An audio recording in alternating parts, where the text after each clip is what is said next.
Carry the wisdom this book stands for, as I introduce them one by one. Responsibility and rootedness. In every challenge, she chose duty over despair. She is the Dharma I grew up watching. Education better and done something worthwhile, maybe taken a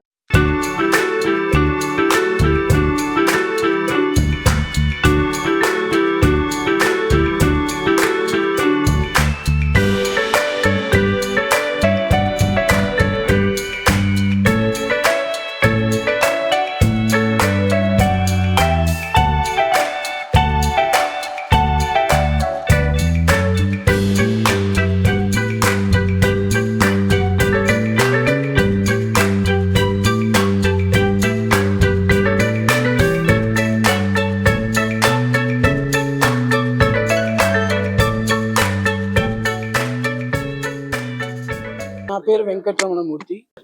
అంటే books రాస్తాను, plus నాకు business ఉంది, business చేస్తాను, plus coaching చేస్తాను leadership గురించి. ఇప్పటివరకు నేను 3 పుస్తకాలు రాశాను, ఇది 3వ పుస్తకం.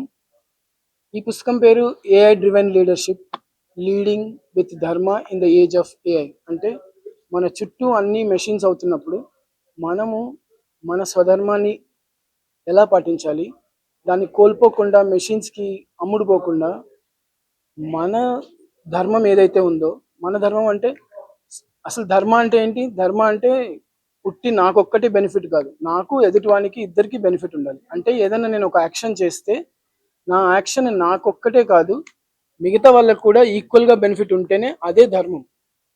స్వధర్మ అంటే సొంత ధర్మం అంటే కేవలం నాకు ఒక్కటే బెనిఫిట్ అయ్యేది కాదు. సో ఈ విషయాన్ని క్లియర్గా కమ్యూనికేట్ చేయడానికి లీడర్షిప్ సహాయంతో నేను ఈ బుక్ రాశాను. అంటే ఇప్పుడు కంపెనీస్ అన్నిటికీ ఏఐ వచ్చేసింది, అది ఈజీగా అవైలబుల్ కూడా ఉంది.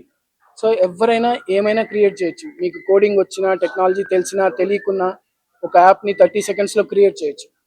సో అలా క్రియేట్ చేస్తూ పోతే దాని పర్పస్ ఏంటి అనేది ఎవరికి అర్థం కావట్లేదు. టెక్నాలజీ అవైలబుల్ ఉందని కాబట్టి ప్రతి ఒక్కరు యాప్ క్రియేట్ చేస్తున్నారు, ప్రతి దానికి క్రియేట్ చేస్తున్నారు.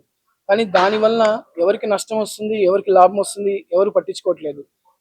ప్లస్ మోస్ట్ ఇంపార్టెంట్ ఏంటంటే ఈ ఏఐ అనేది ఒక టూల్, ఒక మిర్రర్. మనకు అద్దం పడుతుంది. అంటే మనకు మంచి వాల్యూస్ ఉంటే ఆ వాల్యూస్ని ఆ అద్దం రిఫ్లెక్ట్ చేస్తుంది, మనకు చెడు వాల్యూస్ ఉంటే ఆ అద్దం దాన్ని కూడా రిఫ్లెక్ట్ చేస్తుంది. సో ఎప్పుడైతే మనం మారుతామో, మన ధర్మాన్ని మనం పాటిస్తామో, అప్పుడు ఏ కూడా తన ధర్మాన్ని పాటిస్తుంది. లేదు మనం ఉత్తి డబ్బుల కోసము లేదంటే మన సొంత ఈగో కోసము యాప్స్ క్రియేట్ చేసుకొని దాన్ని మిగతా వాళ్ళని తప్పుదారి పట్టిస్తే ఆ ఏ దాన్ని మళ్ళీ రిఫ్లెక్ట్ చేస్తుంది. సో ఇప్పుడు అందరూ అనుకుంటున్నారు ఏ వస్తుంది, అందరికీ జాబ్స్ పోతాయి అని. ఇప్పుడు అలాంటి ఆలోచనతో నువ్వు ఏ క్రియేట్ చేస్తే ఏ ఎగ్జాక్ట్గా అదే చేస్తుంది. కానీ ఏ అనేది ఒక టూల్ మట్టుకే. సో ఒక టూల్, ఫర్ ఎగ్జాంపుల్ కత్తి అనుకుందాం. ఒక కత్తి కోతి చేతికి ఇస్తే ఏమవుతుంది? అది తనను తాను గాయపరుచుకుంటుంది, ఎదుటి వాళ్ళని కూడా గాయపరుస్తుంది. సో ఏ అలాంటిది. కాబట్టి ఆ టూల్ని, ఆ పవర్ఫుల్ టూల్ని సక్రమంగా సద్వినియోగం చేసుకోవాలి అంటే మనం మన స్వధర్మాన్ని పాటించాలి అనేది ఈ బుక్.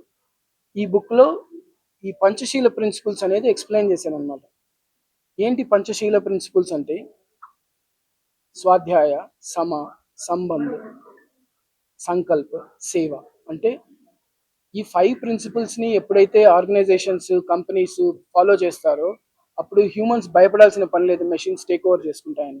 ఎందుకంటే కత్తి ఏమీ చేయలేదు, కత్తి పట్టుకున్నవాడు వాడి ఇంటెన్షన్ని పట్టుకొని ఎదుటివాడికి హామ్ చేయగలడు. సో మనం మారితే ఏ మారుతుంది, అప్పుడు హ్యుమానిటీ భయపడాల్సిన పని లేదు అని చెప్పడానికే ఈ బుక్ రాశాను. Thank you so much.